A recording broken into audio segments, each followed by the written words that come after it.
Okay, so now we're going to talk about the roots of personality theory.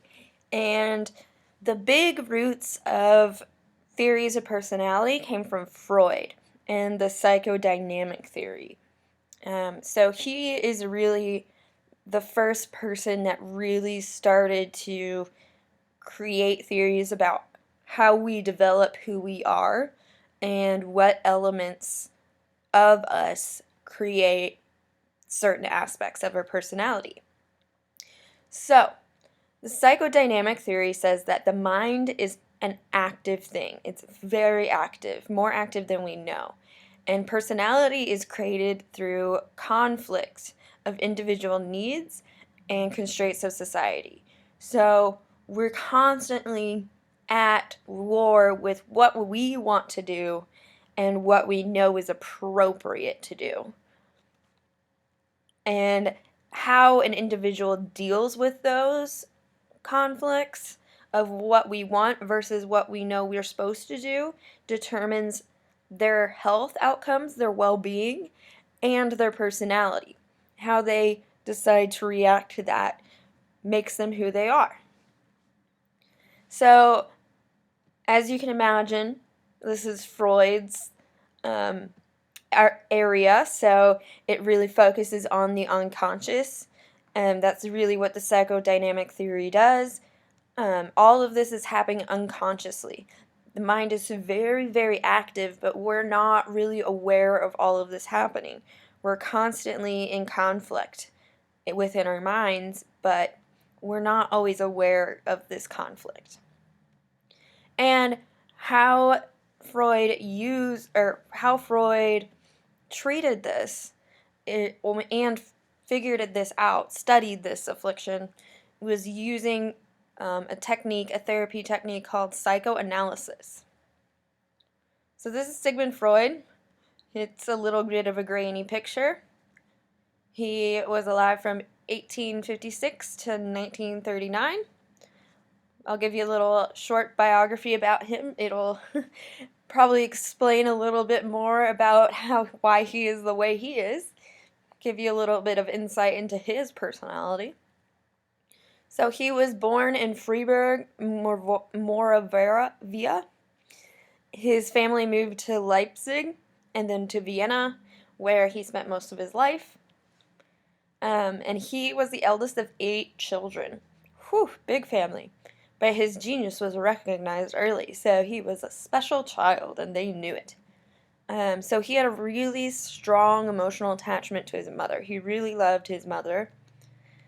And he had a really distant relationship with his father. Him and his father weren't very close. So this kind of foreshadows some of his ideas about parental relationships that we're gonna get into a little bit. And if you remember anything about little Hans, that in the Oedipus complex, where, yeah, that's kind of informative about why he thought that might be a thing. So then Freud pursued medicine, and he worked a lot in physiology. So he researched eel testes and fish spinal cords and techniques for staining nerve fibers. He was a medical doctor and a researcher. He was also very fond of cocaine. So this was back in the day when most drugs were completely or totally legal. And he really liked cocaine. He actually thought it was a miracle drug. He thought it would help people. It was a medicine. And he even wrote a book about it. He wrote a book about how good cocaine is. And he got one of his best friends actually horribly addicted to it. And then he married a girl named Martha Bernays in 1886. After that, he opened a private practice, and he and his wife had 6 children. So his private practice worked with patients with nervous disorders. So he kind of veered away a little bit from that physiology and started getting really interested in patients primarily with physical disorders that don't show any sort of physical cause. So they have something wrong with them physically, but they can't figure it out why this physical thing is happening medically. So maybe your hand is cramping up and you can't move it, but they can't figure out medically or physically why that is happening. So his treatments for these patients started with hypnosis. He was really into hypnosis at first. He did shy away from this after a while, and then he did cathartic behaviors, where he thought like letting out the emotions would release them. Nowadays we find that that is not as effective as once thought. And then free association. This is what he really stuck with. So this is what they call the talking cure, where he just has his patients just talk, say whatever they want. And what's really important about this is it's kind of a train of thought. That's what his thinking of it was, is it's a train of thought, and then if you let it go enough, it'll get into the unconscious. If you're not paying attention to what you're saying for long enough, then you'll say what you're really feeling and thinking, that you usually don't let yourself say. And if someone within one of these sessions pauses before they say something, or like stop themselves from saying something, then Freud knows, then he thinks that, oh, that is something that we need to work on. That's something really important that your unconscious is hiding. So with the private practice, he worked with patients with nervous disorders, but he particularly was interested in a very specific kind of patients. And this was cases of hysteria. So hysteria is known as a disease specific to women. And this was a very popular disease back in the day. And hysteria literally means wandering uterus. It comes from the Greek word hysteria, which means uterus. And what they thought was that when women acted up, that their womb and their uterus was moving around inside them and causing them affliction somehow. It's, yeah, crazy. And so symptoms of hysteria were converting your psychological stress to physical symptoms, selective amnesia, so forgetting specific things. So like maybe you underwent something really traumatic and you can't remember the traumatic episode specifically, but you can remember everything else around it, but just not that episode. Unmanageable emotions is also a symptom, and overdramatic or attention-seeking behavior. So they actually were this was a very popular diagnosis for a lot of women. They even would diagnose women with this just for being on their period. And that would be a very easy reason to institutionalize women. And a really famous case of a hysterical woman that Freud treated was the case of Anna O. He treated her with Joseph Breuer, and her specific symptoms were symptoms of paralysis.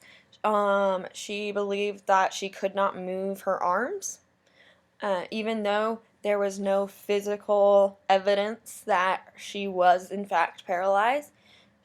It was psychological stress that caused her to believe it. And now we do have a disorder out there that is known that this can happen. She had a nervous cough, and she had dissociative states where she would lose a sense of herself. She would no longer feel like she was a person. And so they wrote Studies of Hysteria in 1895, Freud and Joseph Breuer, where they talked about all of these women that they studied with this case, because Freud primarily studied higher class women with cases of hysteria. And what he came up with was called the seduction hypothesis. He wanted to figure out where hysteria was coming from, why this was happening. And so the seduction hypothesis he came up with said that the sexual problems are the key to hysteria. Surprise, surprise. It's a sex thing. And he said specifically that childhood sexual abuse caused hysterical symptoms in adulthood. But that wasn't super well received in 1896, mostly because, he worked with really high-class women, and so that meant that their fathers were very rich and powerful, and they really didn't like,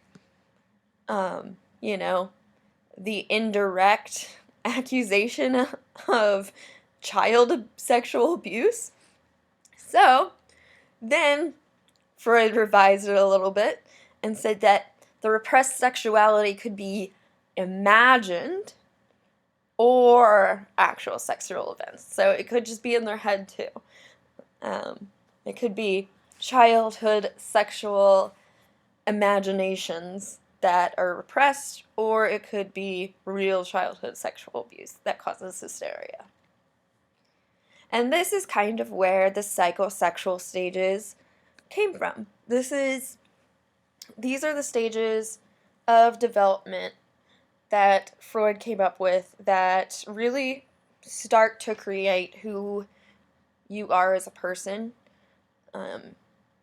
Not just sexually, but like emotionally, behaviorally.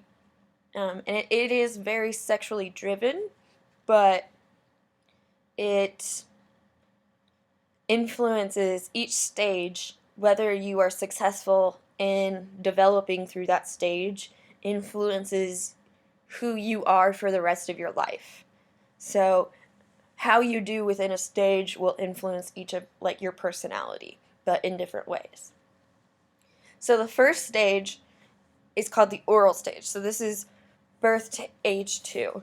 And each stage is named after what you are really fascinated with when you're at this age.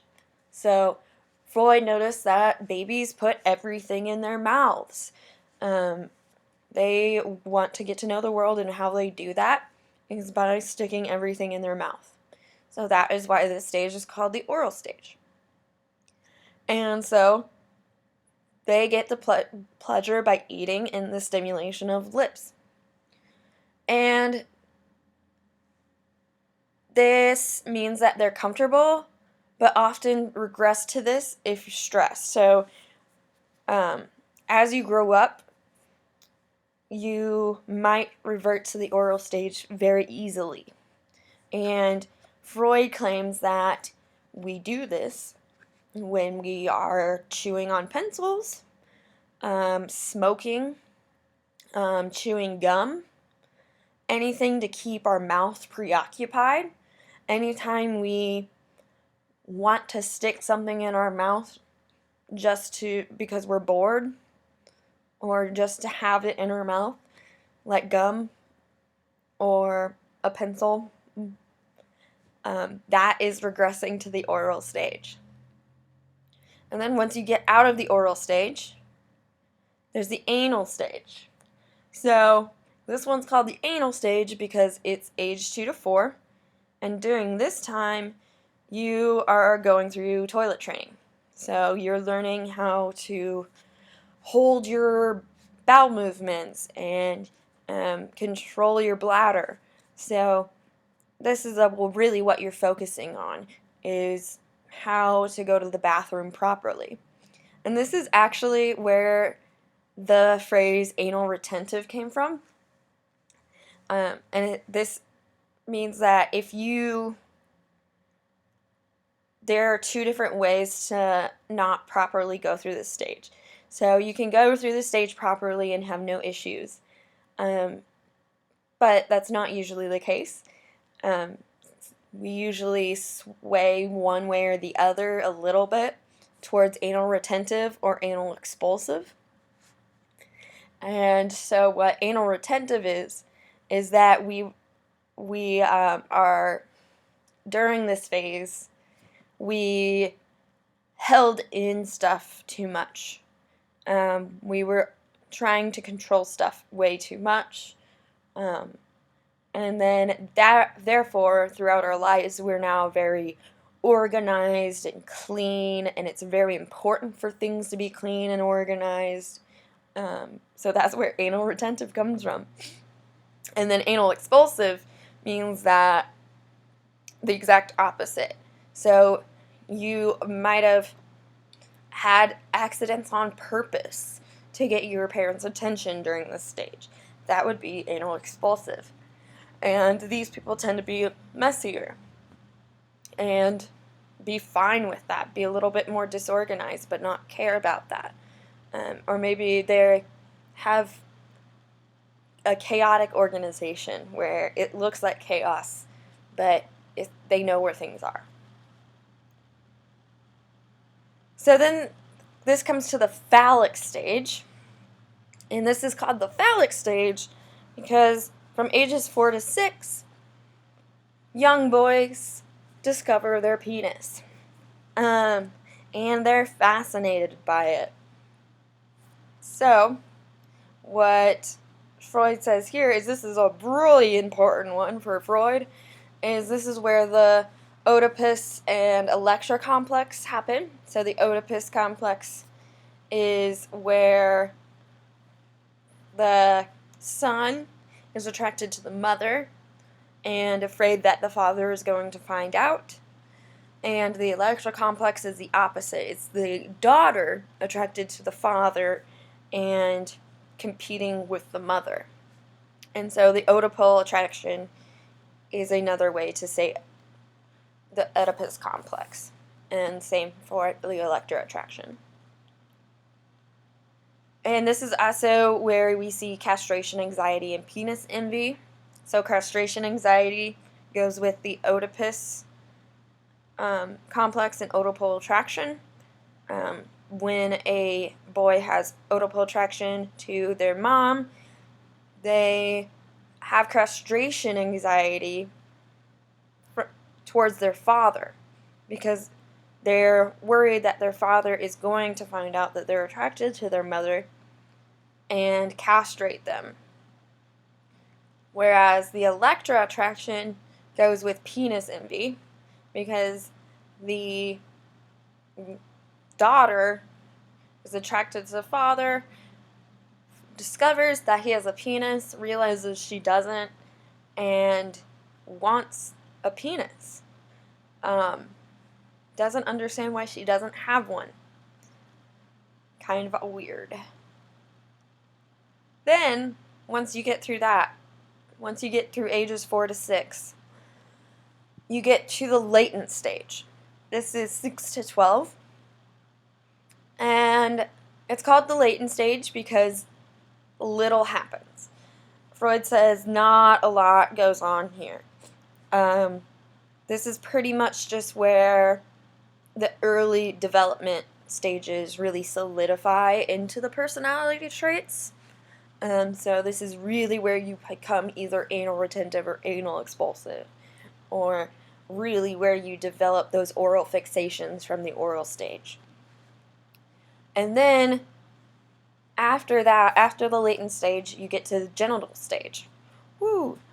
And the genital stage is age 12 until you die. And what the genital stage is called that because it is personal and sexual maturity. It is focused on the genitals maturing fully. So this is basically when you hit puberty, is when the genital stage occurs. And this lasts until death. This is the last stage of development. And so you will have a little bit more of a sexual personality mature here, but the first 3 stages are really what determines that personality for you. And then he has further aspects of personality that Freud has come up with. He has 3 different components that he says are very, very important to personality. And these are the id, the superego, and the ego. So these are different than the developmental stages in the fact that they are always there. They don't have to be developed. They are all parts of your mind. And they work sometimes in opposition with each other, but they work with each other to create your thoughts and behaviors. So the first one is the id. This is the source of all your innate biological needs, all of your instincts and drives that you don't even think about. If you just like act without thinking, that's your id. So this is like aggression and sex and eros and everything that impulsivity. The id is impulsivity. All of the things that you want to do. That little devil on your shoulder is the id. So its goal is to try and satisfy your needs as quickly and as fully as possible. It's the selfish part of your brain. All it wants to do is make you happy immediately. That immediate gratification is what it wants. It just wants that, dopamine burst in the brain. It makes you feel good, regardless of the consequences. So the id focuses on the pleasure principle. It just focuses on what you want right now. And then the superego is kind of the opposite. It's if the id is the devil on your shoulder, the superego is the angel on the other shoulder.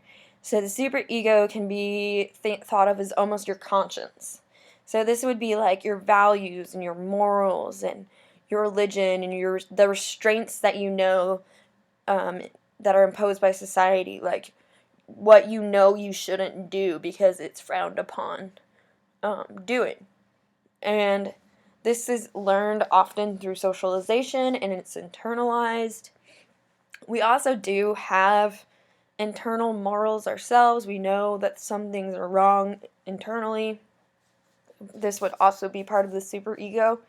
It's the one that's saying, no, don't do it, id. That's terrible. So if we see someone on the street with and they drop their wallet that is just bulging with money, and our id would say, take it and run. And our superego would be like, no, well, you should pick it up, but give it back to them instead. And then there's the ego. So if we only had the id and the superego, that would be really hard because they're such opposites. So what the ego does is it mediates between the two. It is you. So if the id is the devil on your shoulder and the superego is the angel on your shoulder, the ego is your head in the middle, making the final decision. So the ego is the most conscious one, and the id and superego are more in the unconscious. And it tries to satisfy your needs that the id is telling it to do without violating those concepts of right and wrong that the superego is saying. So It's trying to be like, we need this, we want this. And then the superego is like, yeah, but like you can't do it like this. So the ego is like, okay, well then how can we get what we want without doing something wrong? So this one acts on the reality principle. This is how can we, in reality, get what we want that is still acceptable to society. And this is the part of your brain, part of your personality that enacts the defense mechanisms. And defense mechanisms are another thing Freud suggested that become part of your personality, because this is how you react to situations in your life. And this depends on your development and how your id, ego, and superego interact with each other. But ultimately, the ego is the one that makes the defense mechanisms happen. So defense mechanisms are mechanisms that occur whenever you come across a conflict in your life. And anytime you come across a conflict or any sort of stress, so you have to make some sort of big decision or something in your life happens that disagrees with your previous beliefs, or maybe you're just really stressed, you're having a lot of emotions but don't want to feel them, something like that. Any sort of stressor, any conflict at all can cause a defense mechanism. So any sort of conflict also causes anxiety, a feeling of anxiety, because we don't know what to do about this. So what do we do when we're faced with a conflict or we're faced with a stressor? So we're anxious about it, and then what our ego decides to do to decrease this anxiety is to come up with a defense mechanism. Try to defend ourselves against this anxiety our mind has created. So there are benefits to this. The benefits are that it reduces our anxiety, but there are some serious consequences to this, that it distorts your reality. These defense mechanisms are just that. They're defense from your reality. It's defending your brain from what it's seeing. And it ultimately prevents realistic elimination of conflict. It's really an avoidance measure. It's not confronting the conflict. It's distorting it in a way that makes it seem like it's not there. So this is a list of some of the defense mechanisms that Freud suggested exist. You don't need to know all of them. I'm just going to go over the ones that are bolded, because I think these are ones that are extremely common. All of these are pretty common, actually. These happen quite often. But I think that these 5 you'll be able to see in your everyday life pretty easily. So the first one is repression. Repression is keeping certain thoughts, feelings, or urges out of conscious awareness.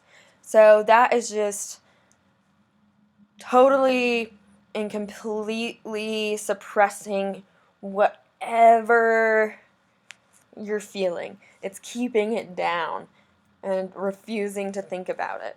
So maybe you are attracted to it like your best friend or something like that, and you know that that would never work. You know that you can't do that. So what you do is you repress it. You stop yourself from letting yourself feel those feelings. You put that outside of your conscious awareness. You keep that in your unconscious and don't let yourself think that. Projection is denying the impulses or desires of the self by attributing them to others. So this is thinking that like you don't have a problem, but someone else has that exact same problem. So I'm not an alcoholic, but he's an alcoholic. Or maybe I am a little bit more impulsive than I'd like. But I'm refusing to accept that. And so I don't think I'm impulsive, but I see how impulsive other people are all the time, and I accuse them of being impulsive. That is projection. I am really thinking that I'm too impulsive, but then I'm projecting that onto other people because I don't want to look at it on myself. And then there's displacement. So these are negative feelings that are transferred from the original source to less threatening sources. So a really good example of this is if you're at work and your boss yells at you. You can't really yell back at your boss, that yelling, you're getting yelled at by your boss definitely gives you negative feelings, but you can't really do anything about it towards your boss, right? So if you get home and you yell at your significant other because you're upset, that is displacement. That is displacing those negative feelings to a less threatening source because you know your significant other loves you. Whereas the original source, your boss, you can't yell at. Now, this is not a good thing to do, but it is a very common thing that people do. And then there is regression. This is reverting to an earlier stage of development in response to stress. So this is when you are studying for a test and you're really, really stressed out about it. And so while you're studying, you notice yourself chewing on your pencil the whole time. Congratulations, you've reverted back to your oral stage. Maybe you don't usually chew pencils, but only when you're stressed and studying for a test you start to. That is regression. And then finally, rationalization is when you explain unacceptable behavior or feelings in a rational or logical manner while avoiding the true reasons for the behavior. So something you did was out of line.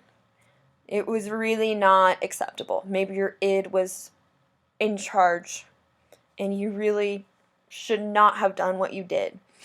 But rather than coming to terms with why you did the behavior you did, you instead start to come up with reasons why you did it. You're like, oh, well, really, if you think about it, I did it because of this, you start to justify the reasons of why you did it, even though the true reason is mostly for your id, for pleasure.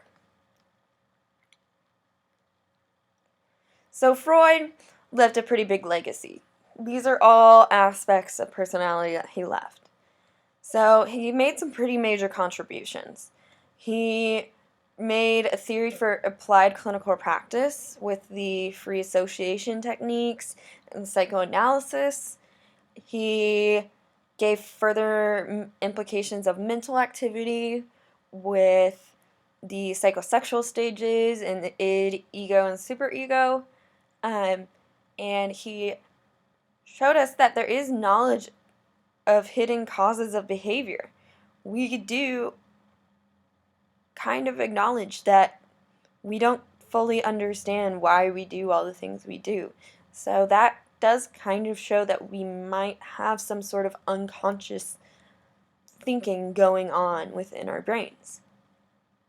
And he's the first one that said early childhood affects later development, which is very much true, but to what extent is not quite known yet. And he also really was the first one to focus on the fact that physical problems might be psychological in origin. So just because it's a physical problem doesn't mean that it always has a physical cause. It could be a psychological problem as well. It could have a psychological cause. that's causing a physical reaction. And that needs to be treated by psychological methods rather than physical methods. But there are plenty of criticisms for Freud's methods. First, he tends to overstate points, especially about sex. He really thinks that he oversimplifies it based on everything's about sex, everything's about pleasure, everything is about destruction and aggression. That seems a little oversimplified. And he used a limited sample of case studies. He really only focused on a certain type of person. He really focused on one type of person, which is the upper, higher class female. That was hysterical. He only had the one case study of little Hans that was a child. That was his only child case study. And he was biased in his data collection. He really collected the data that he wanted to collect. He kind of saw what he wanted to see. And it kind of goes in hand with who he took on as a patient. And what's the biggest problem is he had loose and untestifiable definitions. How do you measure the unconscious? How can we falsify that we have an unconscious if we can't even measure it? How can we say yes or no that we do have this thing? How can we say yes or no there is an id, ego, or superego? Because we can't measure these things. And the theory doesn't even focus on females, gay men, or lesbians. It really focuses on the heterosexual man. Like, yes, he has the electric complex and the penis envy for women, but the penis envy thing sounds ridiculous. I don't think that's accurate at all for women. I mean, it could be the final criticism is this is what he would say if people criticized him. He would tell them, you criticize me because of your unconscious resistance to the theory. Your unconscious is just rejecting itself. You just want to keep those feelings unconscious. That's what he would tell them. If people said, oh no, those psychosexual stages are ridiculous. Those are so silly. Like, 4-year-olds are not obsessed with penises and attracted to their mothers and are scared to be castrated by their fathers. That's just not a thing. Freud would tell you, yes it is, but you just don't want to admit it. Your subconscious is protecting yourself from admitting that, which is a problem because how can you argue with that?